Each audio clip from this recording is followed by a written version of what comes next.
नमस्कार दोस्तों, कैसे हैं आप? आई होप अच्छे होंगे। तो आज एक पोर्टफोलियो का रिव्यू कर लेते हैं। अक्ष घोष का कमेंट आया है। तो पोर्टफोलियो रिव्यू करने से पहले मैं खुद बताना चाहूंगा कि मैं एक लॉन्ग टर्म इन्वेस्टर हूं। मेरा 5 महीना हुआ इन्वेस्टिंग स्टार्ट किए हुए। और मैं 2 ढाई साल से मैं म्यूचुअल फंड और स्टॉक मार्केट को ट्रैक कर रहा हूं। मेरे पास अभी रिसेंटली इन्वेस्टिंग के लिए पैसा आया है, इसलिए मैं 5 महीने से स्टार्ट किया हूँ इन्वेस्टिंग करना। मेरे मेरे पास दो पोर्टफोलियो है। एक है मेरा सेल्फ पोर्टफोलियो और एक है मेरे मदर का पोर्टफोलियो। मैं डेली दोनों पोर्टफोलियो शेयर करता हूँ अपने चैनल पे। तो आप लोगों को पसंद है देखना तो देख सकते हैं, और पसंद आए तो लाइक और सब्सक्राइब कर दीजिए चैनल को। और मैं आप लोगों का कमेंट भी डेली पढ़ता हूँ, और वीडियो में भी आप लोगों का जनरल जो म्यूचुअल फंड्स का क्वेश्चन है उनको भी फीचर करता हूँ अपने वीडियो में। और पोर्टफोलियो भी रिव्यू करता हूँ, जैसे आज एक पोर्टफोलियो रिव्यू करने वाला हूँ। तो आप लोगों को अगर रिव्यू करवाना है पोर्टफोलियो, जरूर लाइक और सब्सक्राइब कर दीजिए चैनल को, और कमेंट सेक्शन में डाल सकते हैं। ठीक है, आज का वीडियो शुरू करते हैं। तो अक्ष जी का कमेंट है कि 20,000 मंथली इनका एसआईपी चल रहा है, रिस्क प्रोफाइल मॉडरेटली एग्रेसिव है और टाइम 15 ईयर्स है। ये बहुत ही इंपॉर्टेंट दो चीज इन्होंने दिए हुए हैं, तो जो मैं हर एक वीडियो में बोलता रहता हूँ। दो चीज याद रखना जब पोर्टफोलियो शेयर करेंगे, तो आपका रिस्क प्रोफाइलिंग कर लीजिए अपना। Risk profiling RP. तो आप कैसा टाइप के इन्वेस्टर है, एग्रेसिव इन्वेस्टर है या मॉडरेट इन्वेस्टर है? ये बोल रहे हैं कि मॉडरेटली एग्रेसिव, तो मैं मॉडरेट ही मानूंगा इनको। और टाइम हॉराइजन बोल दीजिए, टाइम हॉराइजन कितना है।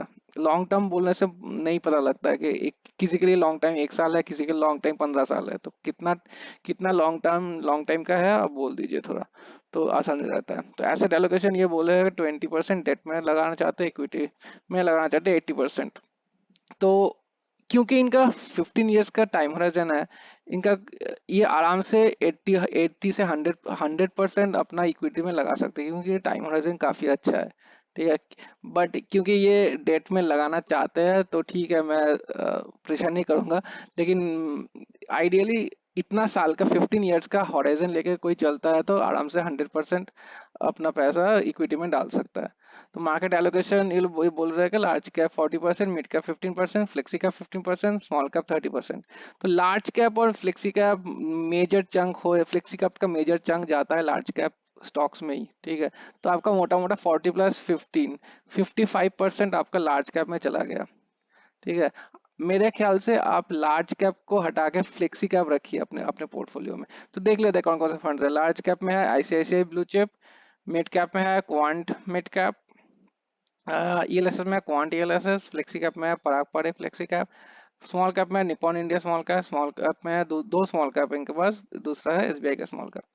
तो लार्ज कैप की बात करूं, यहाँ पर जो 80% लार्ज कैप फंड्स जो रहते हैं ना, एक्टिव फंड्स, तो वो अपने इंडेक्स को भी बीट नहीं कर पाते हैं। ठीक है। ये आपने देख लेना, 80% लार्ज कैप फंड्स इंडेक्स को बीट नहीं कर पाते। तो मैं आपको जो सजेस्ट करूंगा, लार्ज कैप को मत रखिए अपने पोर्टफोलियो में। अगर रखना ही है, अगर रखना ही है लाइक लार्ज कैप का, तो एक इंडेक्स फंड ले लीजिए। निफ्टी 50 का एक इंडेक्स फंड ले लीजिए। यूटीआई का एक निफ्टी 50 इंडेक्स फंड आता है जो कि बहुत ही बेहतरीन है, वो रख सकते हैं।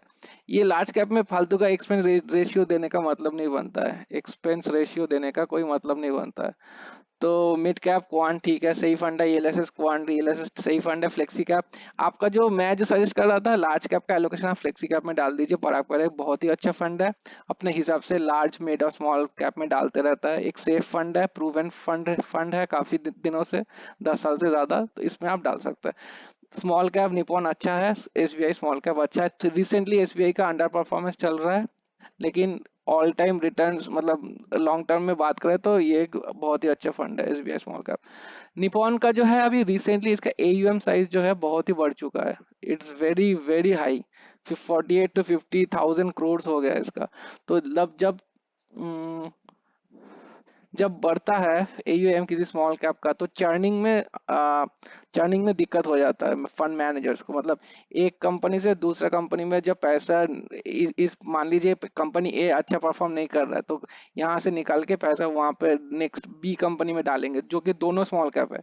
तो इन बी कंपनी में ज्यादा अवेलेबल शेयर्स होता ही नहीं है कि आप आसानी से मनी ट्रांसफर कर पाए। तो इनको क्या करना है, फंड मैनेजर को ए से निकल जाने के बाद अब बी को खोजना है, सी को खोजना है, डी को खोजना है, मतलब बांटना है पैसा। तो उन उन सब में थोड़ा सा दिक्कत हो जाता है। नहीं तो निपॉन स्मॉल कैप एक बहुत ही अच्छा बेहतरीन फंड है, यहाँ पर रख सकते हैं आप पैसा। बस इस एयूएम साइज को थोड़ा सा ध्यान में रखना, नहीं तो बस ठीक है। आई हैव, ये बोल रहा है, I have done my research and decide to invest in this funds. ठीक है, आपका फंड सही है, मैं जो बोला वो आप कर दीजिए। लार्ज कैप का जरूरत नहीं है, आइदर इंडेक्स फंड रखिए लार्ज कैप की जगह, या फिर अगर इंडेक्स फंड लेना नहीं चाहते हो डायरेक्टली फ्लेक्सी कैप में ट्रांसफर कर दीजिए पैसा।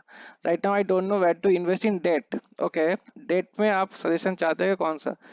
देखिए, डेट में अगर आपको आपका हॉरिजन लंबा है, इसलिए एक लॉन्ग, कोई भी एक लॉन्ग ड्यूरेशन फंड ले सकता है डेट का। तो मैं दिखा देता हूँ।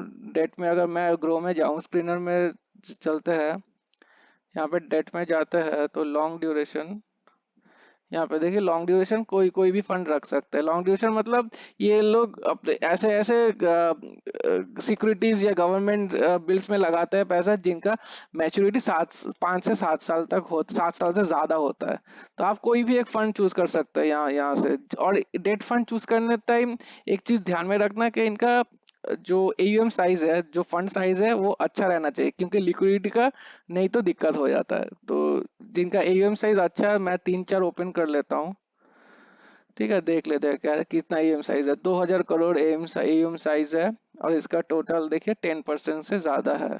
इसका एयूएम साइज है 1400। आईसीआईसीआई के एयूएम का साइज है 732, ये मत लीजिए। निपॉन का है 7000, ये देखिए निपॉन का लक्ष्य, निपॉन इंडिया निवेश लक्ष्य फंड। ठीक है, ये अच्छा है, इसका एयूएम साइज।